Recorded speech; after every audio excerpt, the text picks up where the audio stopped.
Thanks for being here on Sunday. We appreciate it. Just let me kind of make a couple program comments, and then I'll get into fall camp a little bit. Last year was a big step for us to get to bowl eligible in our second year in FBS football. A lot of teams can't get close to that quickly, so we were proud of that fact. I think it left a little lingering residue of disappointment that we didn't get another win and have an opportunity to get to postseason last year, but we've still got to remain proud of being able to do that. Whether we, sometimes I have to remind myself of this, but we're still a program in transition. It's another year, but we're still not completely out of those woods, and I think what that means sometimes is that we probably have a few ups and downs yet that we go through. We spent last year, I think, pretty solid in the kicking game. Our defense played pretty solid, for most of the year. Offensively, I don't think we were very good last year. Certainly not as good as we need to be.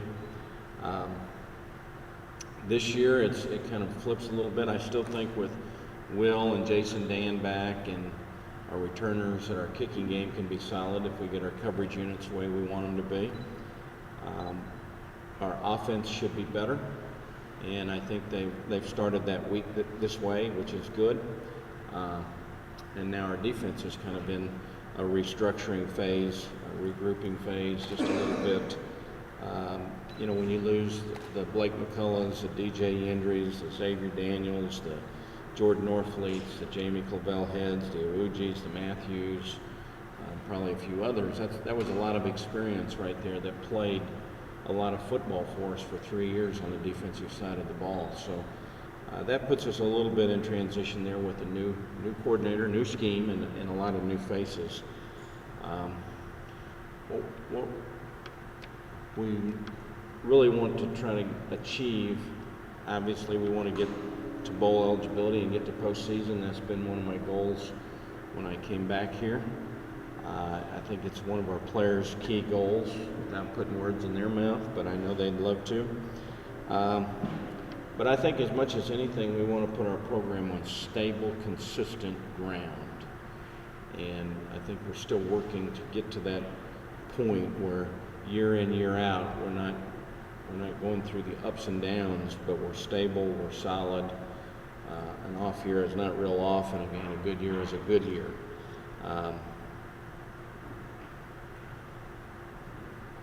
Even the fact that we got bowl eligible, but we weren't up to the top tier of the Sun Belt last year. We weren't there yet. That was visible in our games with Lafayette, Arkansas State, Western Kentucky, Troy.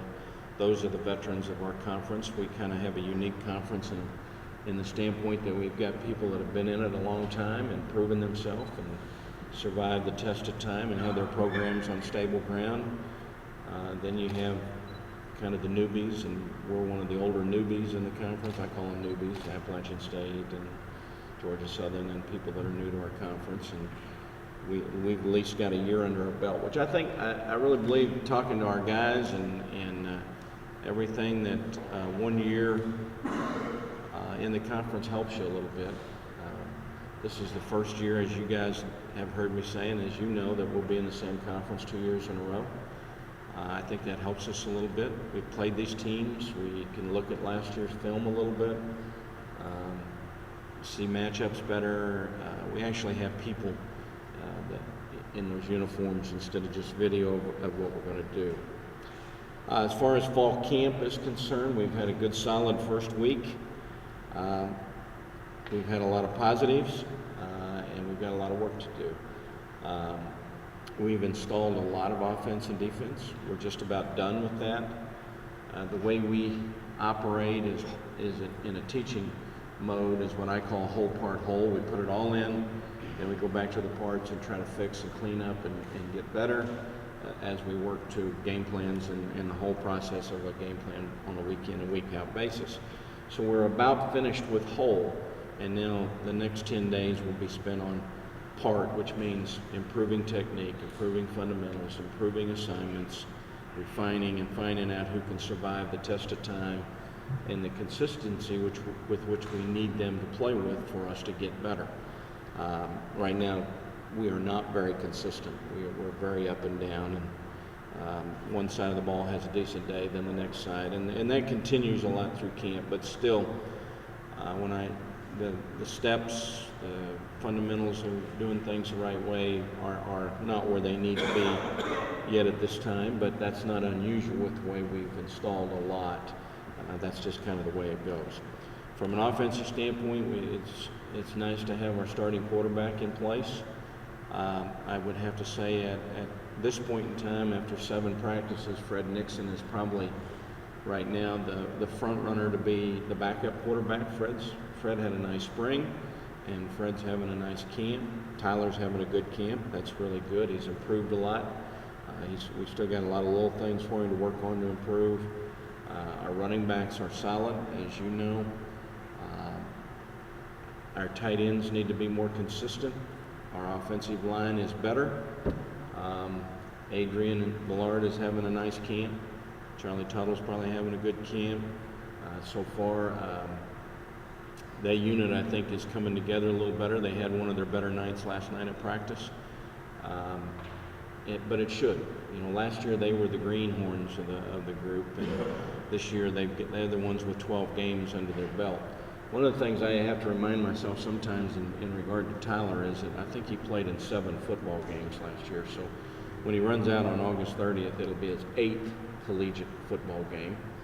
And so he's still young in his career, but he's made a lot of strides from last year to this year, and from spring practice to fall. He's had the kind of summer that's helped him in that regard. Ben Ija and Japhus Gaines are having good camps at receivers, and we need them to. We need our young guys at receiver to start to improve. Damon Mercer, Bryce Gunner, P.J. Anderson. We've looked at Brandon McDowell at receiver for the last couple of days. He started out at corner. I'm not sure yet where he's going to land, but I do think he can help us at receiver. It'll be how bad we need him at corner. Right now, our biggest thing offensively that we'll preach to him as we go into week 2 is to try to lend itself to a consistent performance, assignments, techniques, and things like that, and just continue to improve. Defensively is probably a little bit more of a different story. We're more experienced on that side of the ball, inexperienced, I should say, on that side of the ball. We have some talent, but the combination of new scheme, new guys, we are a little up and down right now. I think we're still trying to find ourselves as coaches with the players that we want to plug into the right positions. We got good competition going on out there, but we're not where we need to be. Our biggest question marks really are the defensive line, the interior guys right now. Our safeties, I think, took some steps this week in solidifying themselves a little bit better. Jamad Williams and Damani Alexi and Aaron Shaw, those guys. Trey Garrett's coming along. That's been good. But D-line wise, we still got a ways to go to get off blocks, make plays, do the things that we need out of them up front, and to find out how our rotation's going to be. We are most inconsistent on this side of the ball. We need to improve that in our physical play. I think our safety position's starting to sort itself out, so that's good. We just got a lot of work to do there. It's comforting from my standpoint to know that we've got Coach Thompson and a guy that's been through a lot of wars and is a good, fine defensive coach over there and with the things he's doing. Kicking game-wise, I think Jason and Will are doing fine. I think our returner situation, Craig Mager, is probably our leader to return punts. And Craig is having a great camp, and the other guy at corner that's really having a great camp is David Mims. He's been on it's fun to see the guys that put themselves on a mission to accomplish their goals, and David is one of those guys that I think has done that, which has been good to see. So with that, we're not where we want to be. Thank God we're not where we used to be. Coach, if there was one specific thing you could say that's different about your team this year from last year, what you guys are doing better than what we're doing? Well, I think our offensive line would be the first thing that comes to mind for me, and you know, the confidence in probably our quarterback position right now. We still know that Tyler's not as good as he's going to be, and the good thing about him is he's purposeful in trying to improve those things. But last year, we were basically 3 redshirt freshmen on the offensive line, and this year we're redshirt sophomores, but we've played 12 games. And Adrian's lost weight and is moving really well. You know, some guys have made some strength changes and things like that, so that would probably be the area that comes to mind most.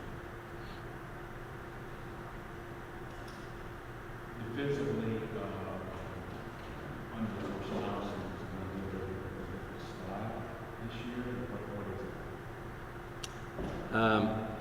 it? I kidded him Friday night after practice that we'd seen every front and coverage in the history of college football in 5 days. So it's going to be a multiple style, and it is a lot different, John. He still bases out of a 4 front man front with 3 safeties, which we did last year, but it's a totally different scheme in my eyes. But I think it's good for us. I think it's a good scheme for us. The multiplicity that it lends itself to, the things that Coach T can do to with it are pretty good. Much more broader than I think last year's scheme was. Last year's scheme was good. I've done 4-2-5 a lot of days in my coaching career, but I think with where we're at right now and the things that John can do with this defense and the changes we've made. Now the key is right now is making sure that our guys can play fast, they're confident, they learn this, and John knows that. He knows, you know, right now we're installing the entire defense for the entire year. He knows he'll have to cut back as we get closer to the first game and things like that. But it's pretty different. More of an attacking style? I would say it is. Yeah, no, I think it's more attacking. John's not gonna. I don't know if John would say this, but to me, John's going to try to manage the tempo of the game rather than react to the tempo of the game. And right now, I think we make some darn good plays, some big plays on defense, and then all of a sudden we give up a big play on defense, and that's where consistency and performance has got to improve itself to minimize those. And anytime you're going to be more attacking, that's going to be the concern that you have. You play 70 good plays, but if you play 5 bad, it's 30. Yeah, you give up big plays. So, and if we played ourselves today, that we'd make some big plays against our offense, and we give up some big plays right now. So that's the things that we've got to smooth out here as we go forward. He's still working. Well, yeah, it might be. We're still working with the premise of 4 down, but sometimes we're 3 down. And so you're going to see an odd front, you're going to see an even front from him. You're going to see, he's got the flexibility with and he has it packaged into concept teaching, which I think is great because once a player, if he just learns his assignment, he's going to struggle. But if he learns the concept of this, then you plug the concept into the call, it makes a lot of sense to him. And the guys that do that progress faster in this, and that's what we've tried to convince them. And really, from the standpoint of learning it, the summer was a big help because we could have a couple hours of film study and things like that with our players, and I think that helped our defensive guys immensely. Are they still going to be the Doom Squad? Excuse me? Are they still going to be the Doom Squad? Well, we'll either be Doom or Doomed, one of the two. I'm not into names right now. We got to earn our way a little bit here, and we've got more to prove on that side because of the inexperience than anything else. Having somebody like Coach Thompson, who basically had to prepare for the offense last year, when he comes into your coaching group and tells you, this is what we would do, I'm trying to do against you guys. Does that help you prepare? Do you understand the mentality of what the rest of the conference is thinking about? Yeah, it does. You know, I mean, John had conversations about those kind of things, and I always ask our defensive coaches, what problems are we giving you and what problems are you not having to deal with us? You know, I'm kind of quality control as the head coach. I'm doing that on both sides of the football. I'm telling him what I think. You know, we were talking today, he and I was talking to him. I said, John, I think from my standpoint, your intermediate coverage is good, but your safeties are too deep, and they're too deep, and so they're not giving you much help on those kind of routes. So I do it the other way too, and it does help to understand an image of what John thought we were good at and problematic at for him. Offensively, I read something about you trying to go a little local. Is that something one of your goals? Yeah, we're not a little. We're all in right now. All in. Yeah. All the time. All the time. You know, there's situations that we may huddle. We've got the ability to huddle, but I would say 80% of the game we probably will not huddle. John, we wanted to, you know, you look at, I would have liked to have been a no-huddle team when I first got here, but I didn't know if we would be, those days that we might have went 3 plays and out, we were going to put a defense back on the field that didn't need to be back out there that soon.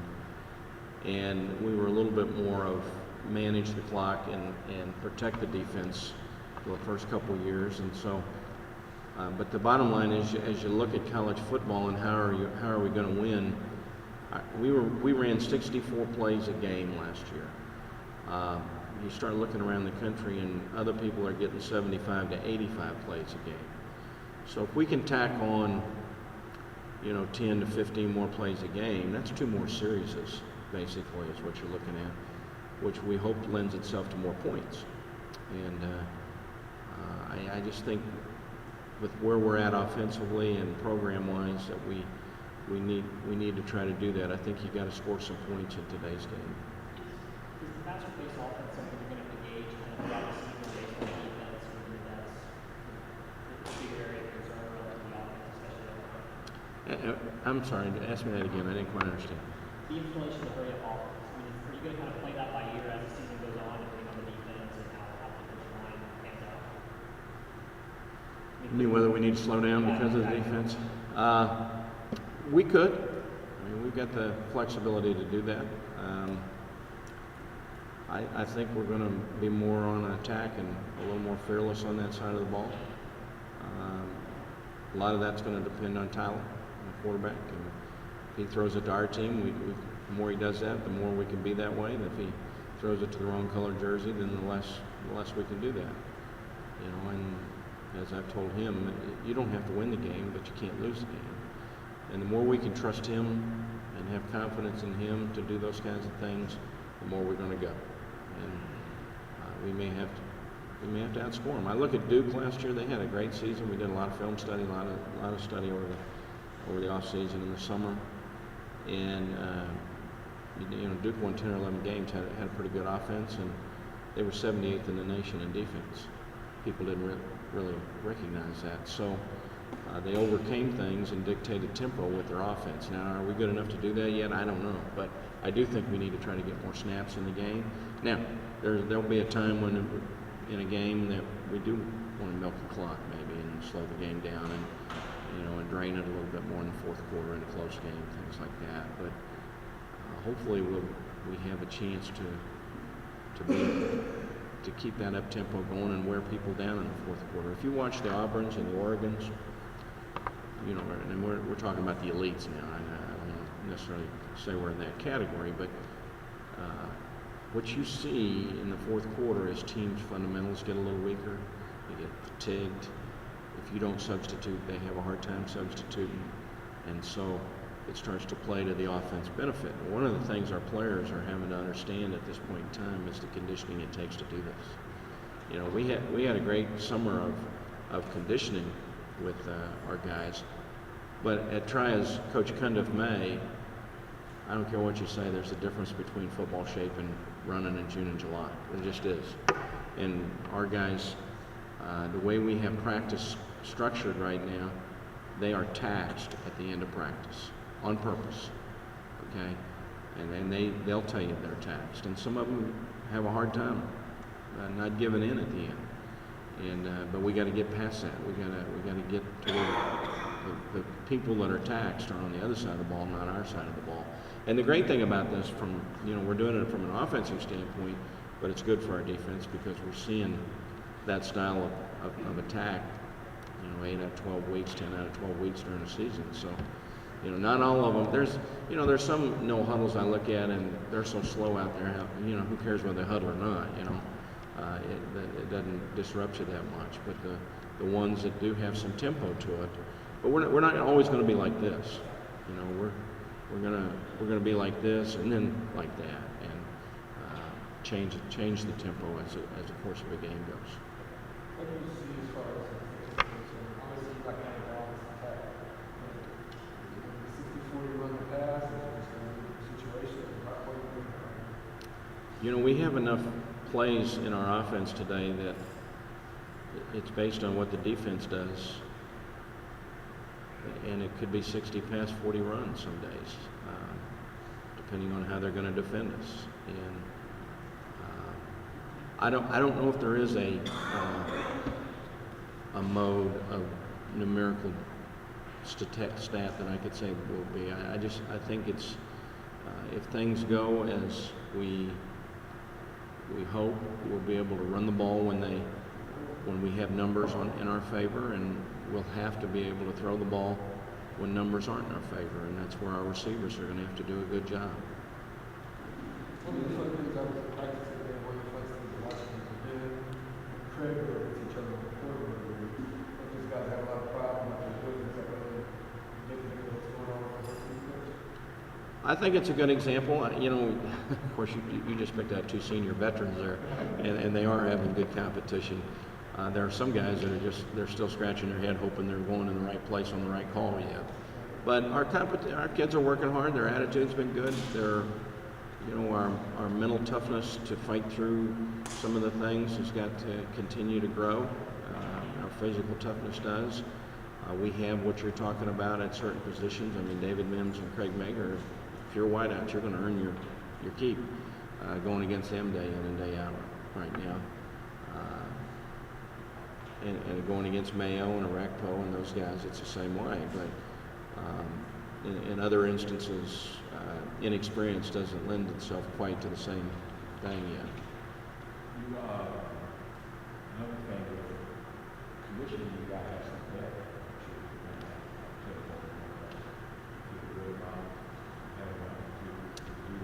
Well, you're exactly right, especially at receiver, I think, because they run so much. And that's one of the things that we hope we can develop in the next 10 days. I think, you finish week one, you say, okay, what did we get done in week one? What do we need to do better in week two? And I think finding depth. Is Brandon McDowell going to stay at receiver, or is he going to move back to corner?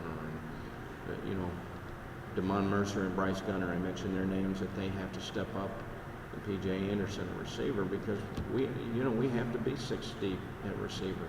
C.J. Best is doing receiver, and Jay Gaines is doing a nice job on the inside for us, but we have to have enough guys that if the receiver has to go on a deeper route, we may have to substitute for him to be able to get a quality effort of the next play. And if we're going to drop off too much at that position, then that impacts you.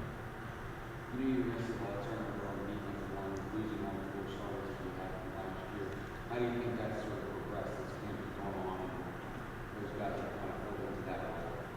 Not as fast as I hoped, probably not a surprise. Dondre Elboy and Rashad Dillon are going to have to give us quality reps in the D-line.